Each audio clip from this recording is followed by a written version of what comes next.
Hey guys, so welcome back. This is part 2 where we're going to just finish up everything that I showed you guys in part 1 of this tutorial. If you haven't already seen it, it's available on my channel. Please go watch it and subscribe. Thank you. So right now I'm just wetting the surface of the nail, and I'm going to go ahead and with a small bead of clear acrylic so that I can encapsulate this pink ombre that I had showed you guys in the previous video. So I'm just patting the sides, pats. Y'all know that's what I do. That's my secret to a nice clean shape, is to pat. So as you can see, the acrylic is starting to harden a little bit and set, and you'll notice that I do a little bit more swiping once it gets to that point. But before that, absolutely not. I'm always patting. I'm sorry that I'm smacking. I had ate an airhead right before I did the voiceover for this video, and they just make your mouth really wet, like even after you're done eating it. So I apologize for that. We're gonna keep it rolling. Right now I'm just patting the sides some more so that my shape is nice and clean. That way I don't have too much work to do.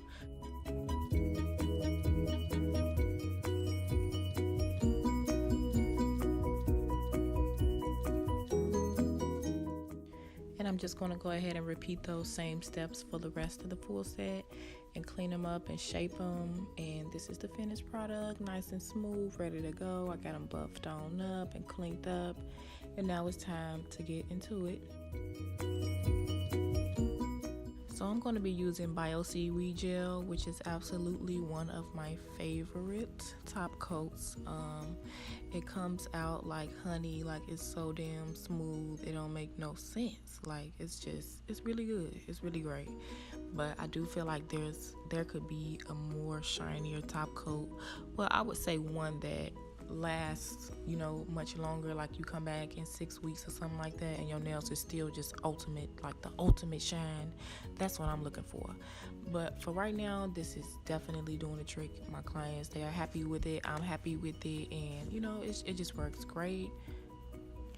But if you have a different top coat or anything like that, that's perfectly fine. You can definitely use your own top coat of your choice. There's no specific one. But this is just what I use, and I would recommend that you try it out if you feel like you're looking for a nice top coat.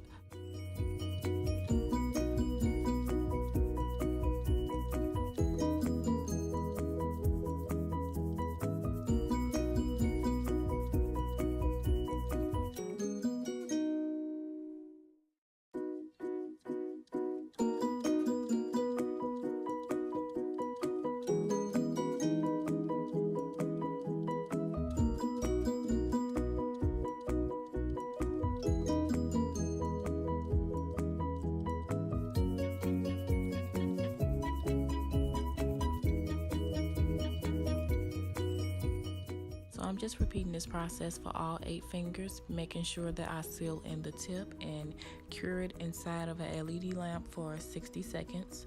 And now I'm just going to do some line work.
now that I'm finishing up my line work, I'm just gonna add a few more lines. Basically, I did freestyle, so I had no idea which direction I was going in. I didn't know how I was gonna place my crystals, but I know that I wanted something simple, and I'm okay with this finished look right now. So I'm just gonna go ahead and seal that in and cure it inside of an LED lamp for an additional 60 seconds.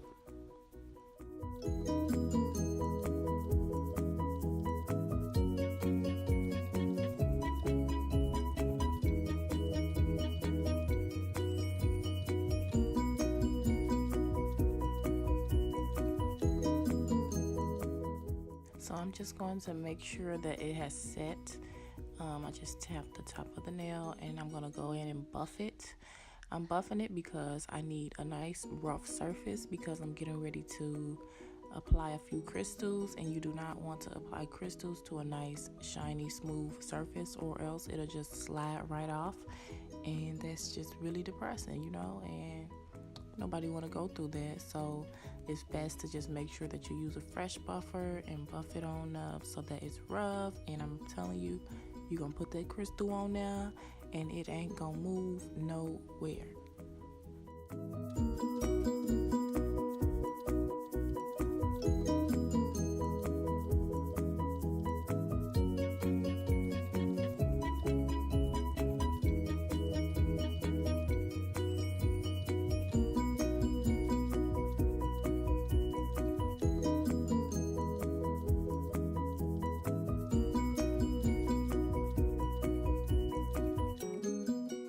So I try to be certain that I reach every single area of the nail, every crack, every crevice, because you just don't want to miss a spot, because you would think that you finished and it's time to seal your crystals in, then boom, they sliding and gliding, and then, you know, that's just more time that we don't have. So here we go. We're going to just dust them on off and make sure that they're nice and clean so that the crystal can adhere as easy as possible, and it's absolutely no problem. And I'm just going to go in with a little bit of resin, and I'm going to just start laying these crystals on here. This is absolutely a freestyle, so I had no idea which direction I would go in, but I know that I prefer something simple since the rest of the nails are so busy.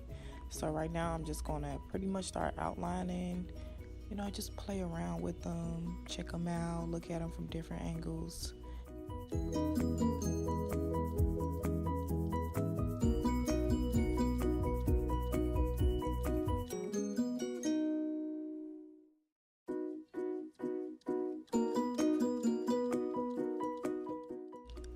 So it's really important that you do not overlap the shape of the nail. What I mean by that is you don't want to have your crystals too far to the edge to the point where your nail starts to look more bulkier than what it really is. So I just take my time with this process and make sure that I keep those crystals right inside of the perimeter, and I do not leave outside of that perimeter, okay? Yes, I paid attention in school, perimeter, parallel, you know, all that good stuff.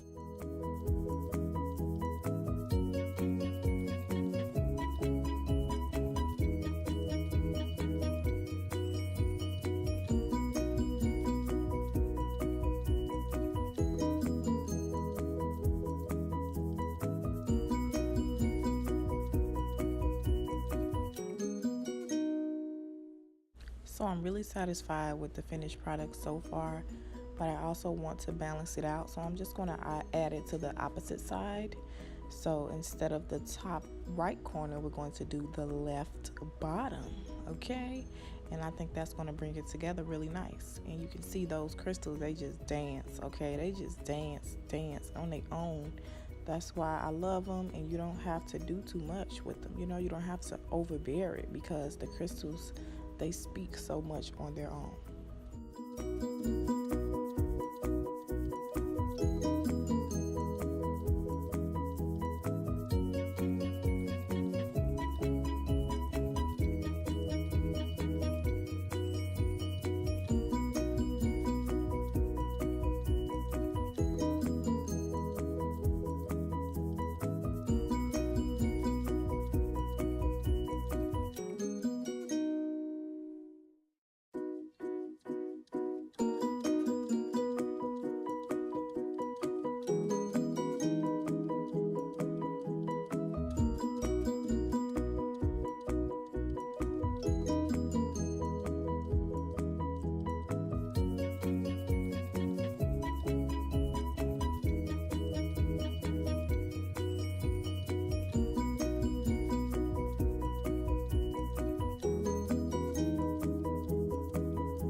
Here's the finished product for this finger. I felt comfortable just leaving it as is, simply because I did add a little bit more line work to that hand. And I just like how cohesive they look. My client, she didn't like it, but I'm totally fine with that. So once I finished up the tutorial, I just went back and filled in some more spaces with crystals. I used different sizes. I started at maybe like a size 5 and I went up to maybe like a 12. I will include that video. Well, I do have a picture that I can show you guys of her design. I will include that in the end of the video. And right now I'm just going to seal in the crystals with OPI Axiom. It's a hard gel. It works really great for sealing in crystals. I promise. I've been using this product for years and I don't have any problems with it. Sometimes I do because clients are a little bit rough with their nails and it's just natural. It happens and the crystals come off. But for the most part, this definitely does the job. I would definitely recommend you go out and grab you some of this nail. You know what? I can't say that. Just go get you some.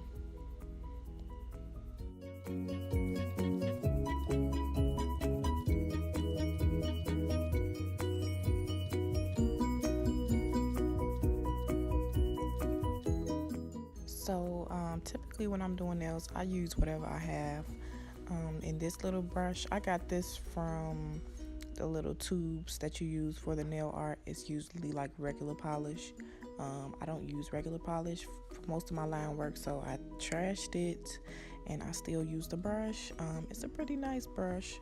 I use this one along with a few others. You just want a brush that has a nice pointy thin tip so that you don't get the gel on top of the crystals or on the side of the crystals, because it just takes away the reflective shine, and they won't bling as much, and that's what I'm looking for, that bling bling bling bling. I have to have my bling, so it's really important to just take your time with this step and make sure that you go around each crystal and you go in the creases, but you do not go over the crystal.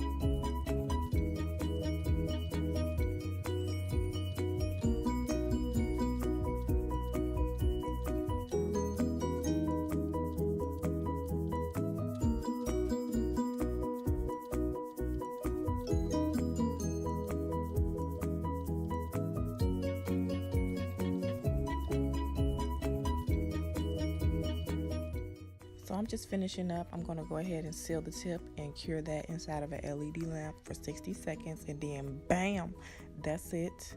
Here's the finished product. Here's what we've been working so hard on. It has come together really nicely. As I've stated before, my client, she did not like this design. So I did go in and add more crystals. And here's what that looks like.